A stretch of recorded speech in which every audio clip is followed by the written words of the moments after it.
নমস্কার বন্ধুরা, রামানন্দের রান্নাঘরে সবাইকে স্বাগত। আজকের রেসিপি হচ্ছে পাকা আমের পাটিসাপটা। তার জন্য এখানে আমি সুজি আর চিনি ভিজিয়ে রেখেছি 20 মিনিট আগে।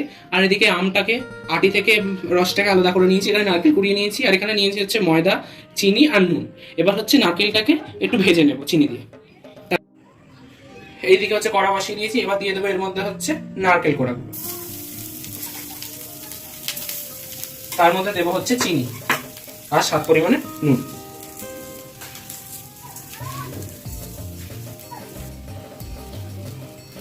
এবার হচ্ছে ভেজে নেব।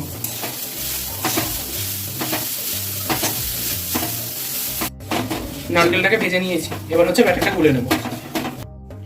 এইদিকে সুজি ভিজিয়ে রেখেছিলাম, এবার তার মধ্যে দিয়ে দেবো হচ্ছে নুন।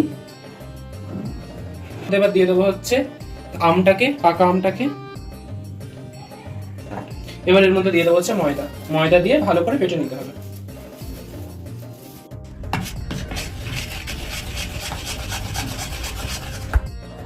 ব্যাটারটা গোলা হয়ে গেছে, এবার হচ্ছে গ্যাসটা জ্বালিয়ে নেব।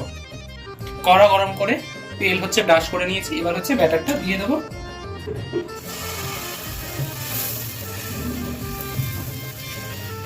নারকেলটা দিয়ে দিলাম। এবার হচ্ছে পাটিসাপটার মতো করে নেব। পাটিসাপটা শেপে নিয়ে নিয়েছি। এবার একটু হালকা হালকা আছে করে নিয়ে একটু ভেজে নিয়ে নামিয়ে নেব। এবার হচ্ছে পাটিসাপটাটা তুলে নেব। একে একে সমস্ত পাটিসাপটাগুলো করে দেবো। লাস্টেরটা এবার তুলে নেব। একে একে সমস্তগুলো ভেজে নিয়েছি। তো আজকের পাটিসাপটা এই পর্যন্তই। ভিডিওটি যদি ভালো লেগে থাকে তাহলে একটি লাইক, কমেন্ট, শেয়ার করে নেবেন।